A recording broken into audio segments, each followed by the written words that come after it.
اگر تو 1.5 سال کی مدت پوری کرنی ہے تو پھر ایک ریئلسٹک بجٹ دینا ہوگا، کیونکہ اس کے لیے پھر اسی حکومت کو آخر تک چلنا ہے، اور اسی حکومت کو پھر جو اگلے مالی سال کی جو ہے ایکسٹرنل اسسٹنس پیمنٹس وہ اسی کو دیکھنا ہوگا. لیکن اگر حکومت یہ چاہ رہی ہے کہ 3-4 مہینے میں الیکشن کروا دیں تو پھر حکومت کے پاس چوائس ہے کہ وہ ایک پاپولر بجٹ دے دے، اور اس پاپولر بجٹ کو دینے کے بعد اگلے الیکشن میں چلے جائے، اور پھر جو بھی حکومت جو ہے پارٹی دوبارہ حکومت میں آتی ہے پھر وہ اس کا مسئلہ ہوگا کہ وہ ان الیکشن میں کیے گئے وعدوں کو. بالکل آپ صحیح کہہ رہے ہیں کہ بجٹ اب اسی کے حساب سے آئے گا کہ اب حکومت جو ہے وہ 1.5 سال ہونے جا رہی ہے یا جو الیکشنز ہیں وہ جلد ہونے جا رہے ہیں، اس کے حساب سے بھی ڈیسائیڈ ہوگا سب کچھ.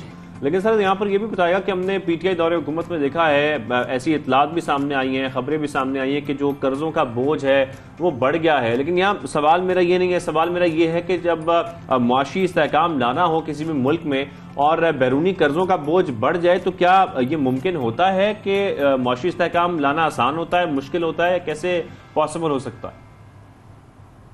دیکھیں بیرونی قرضے تو اس وقت ہماری معیشت کا شروع سے وہ ایک کریکٹرسٹکس رہے ہیں، بلکہ اکثر ڈیولپنگ کنٹریز جو ہیں وہ قرضوں پہ ہی چل رہے ہیں. وہ صرف یہ ہے کہ پچھلی حکومت میں روپے کی قدر میں کمی کی وجہ سے اور ایک نمایاں کمی دیکھی گئی، قرضوں کی مالیت جو ہے وہ زیادہ بڑھ گئی. اور اب جو بھی حکومت آئے گی، خواہ پی ٹی آئی دوبارہ آ جائے یا P D M alliance continue کرتا رہے، اب ان کو پچھلے قرضے اتارنے کے لیے نئے قرضے لینا ہوں گے. تو یہ ایک وشیس سائیکل ہے جو کہ چلتا رہے گا کم از کم اس وقت تک جب تک کہ آپ کے ایکسپورٹس یا آپ کے اتنی نہیں ہو جاتی کہ وہ بیلنس آف پیمنٹ کا کوئی پرابلم نہ رہے، یا آپ کی ریمیٹنسز اتنی زیادہ نہیں ہو جاتی کہ کوئی بیلنس آف پیمنٹ کا ایشو نہ رہے، یا فارن ڈائریکٹ انویسٹمنٹ یہاں پہ اتنی آ جائے کہ آپ کو. اچھا عابد صاحب ایک سوال کہ اگر ایکسپورٹ کے حوالے سے میرے ذہن میں ایک سوال آ رہا ہے کہ اگر ایکسپورٹ کی بات کریں تو پی ٹی آئی کے ٹائمز میں ان کے دور میں کیا مطلب اضافہ ہوا تھا، کیا کمی آئی تھی، کوئی فگر شیئر کر سکتے ہیں آپ ہمارے ساتھ؟ پچھلا سال جو تھا وہ ایک ہسٹورک اضافہ ہوا ہے، یہ جو رواں مالی سال ہے. پچھلے سال میں اسمارٹ لاک ڈاؤن کی وجہ سے ٹیکسٹائل کو ایک ریکارڈ آرڈر ملے، اور ابھی تک دیکھے گو کہ ایک تاریخی ٹریڈ ڈیفیسٹ ہے. یہ اس کا مطلب یہ ہے کہ ہماری امپورٹس جو ہیں وہ بھی بڑھ چکی ہیں، مینلی آئل کی قیمتیں بڑھنے کی وجہ سے. لیکن اگر آپ ایکسپورٹس کو دیکھتے ہیں تو ایکسپورٹس میں بھی ایک ہسٹورک اضافہ ہوا ہے پچھلے سالوں کی نسبت. ابھی تک کی جو ایکسپورٹس ہیں وہ. اچھا عابد صاحب یہاں پر یہ بتائے گا، اسٹیٹ بینک سے میں یہ معلوم ہو سکا ہے کہ جو بیرون ملک مقیم پاکستانی ہیں انہوں نے روشن ڈیجیٹل اکاؤنٹس میں اپریل کے ابتدا میں کروڑوں ڈالر جمع کرائے ہیں. تو پاکستان میں اتنی بڑی تعداد میں ڈالرز کا آنا یہ کتنا اچھا ثابت ہوتا ہے؟ جی بڑا امپورٹنٹ ہے. یہ روشن ڈیجیٹل اکاؤنٹ کو جاری رکھنا چاہیے. موجودہ حکومت کو بھی 4 بلین ڈالر کے لگ بھگ ابھی تک اس میں آ چکے ہیں، جو کہ آئی ایم ایف سے ملنے والی رقم سے زیادہ رقم ہمیں بیرون ملک پاکستانیوں نے صرف روشن ڈیجیٹل اکاؤنٹ کے ذریعے بھیج دی ہے. تو ظاہر ہے کہ نہ صرف یہ کہ ہمیں اس کو مزید فیسیلیٹیٹ کرنا چاہیے بیرون ملک بسنے والے بہنوں بھائیوں کو کہ وہ فارمل چینلز کے ذریعے اپنی رقوم بھیجیں، بلکہ ان کی ہمیں حوصلہ افزائی بھی کرنا چاہیے اور ان کا شکریہ بھی ادا کرنا چاہیے کہ ان کی وجہ سے پاکستان کی معیشت کو بہت ایک سنبھالا ملتا ہے. عابد صاحب ایک چیز کہ جس طریقے سے ڈالر سستا ہونے کی جو اب یہ ایک ہم ابھی بات بھی کر رہے تھے کہ ڈالر جو ہے وہ سستا ہو رہا ہے، پی کے آر نظر آ رہا ہے کہ اوپر جا رہا ہے، تو کہا جاتا ہے کہ اگر کوئی بھی اکانومی کسی ملک کی بیٹر ہو رہی ہوتی ہے تب اس طرح ہوتا ہے. تو کیا آپ کی نظر میں بھی اس کی وجہ یہی ہے کہ ہماری اکانومی اب فائنلی کسی کوئی امید بن رہی ہے یا بیٹر ہونے کی طرف جا رہی ہے؟ دیکھیے ڈالر اس لیے سستا ہوا کہ ملک میں جو بیچ بینی سیاسی بیچ بینی تھی اس کا خاتمہ ہوا. ایک حکومت اس کی ٹرانزیشن جو ہے پیسفل ٹرانزیشن مکمل ہوئی، نئی حکومت آ گئی اور اس کی وجہ سے جو ڈالر پینک بائنگ تھی وہ ختم ہوئی.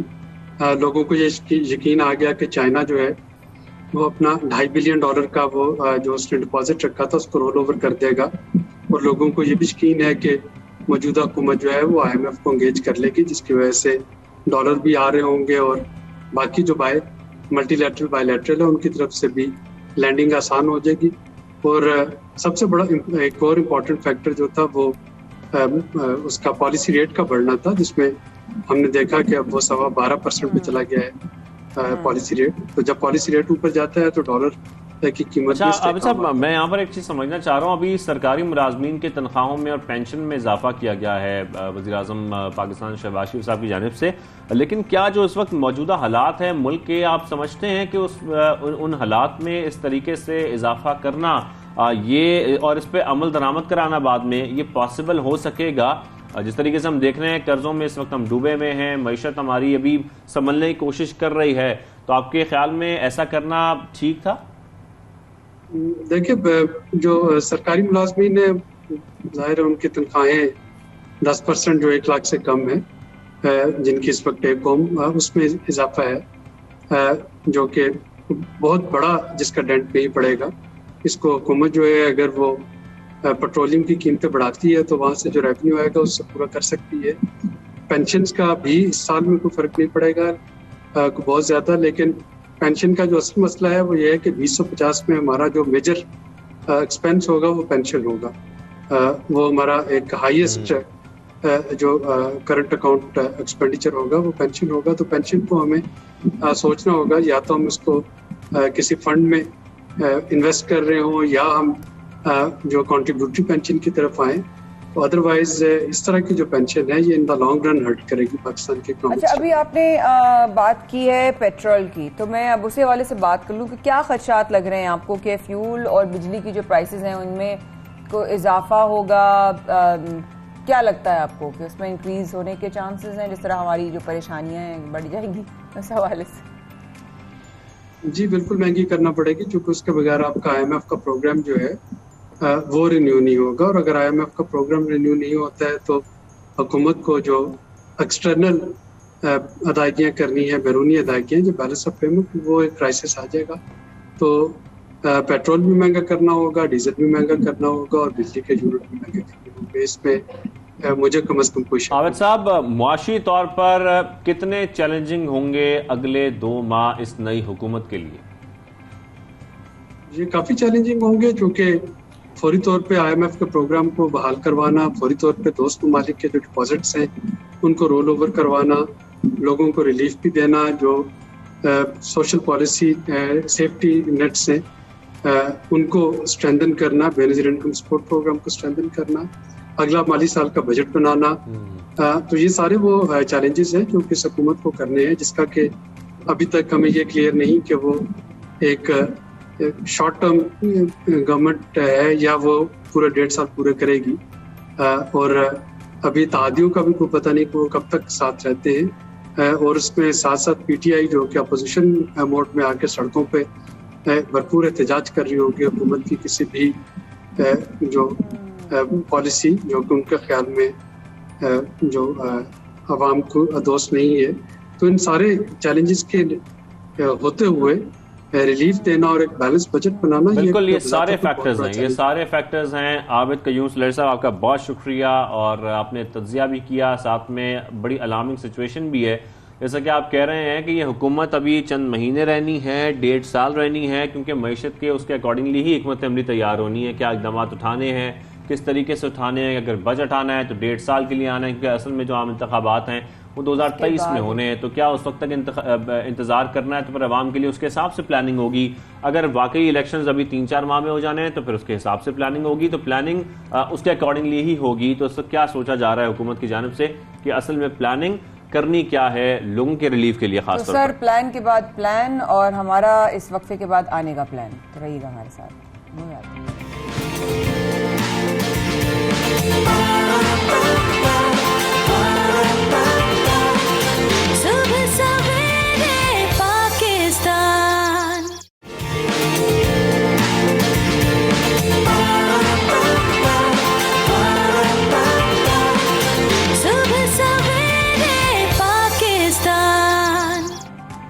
Welcome back. آپ دیکھ رہے ہیں صبح سویرے پاکستان. مایا خان اور شاہزیب احمد کے ساتھ. رمضان المبارک میں اس بابرکت مہینے کا جب ہم ذکر کرتے ہیں تو اکثر لوگوں کو دیکھتے ہیں کہ وہ اپنے آس پاس کے لوگوں کی، اپنے دوستوں کی، رشتہ داروں کی جتنی مدد کر سکتے ہیں وہ کوشش کرتے ہیں کہ وہ کرتے ہیں.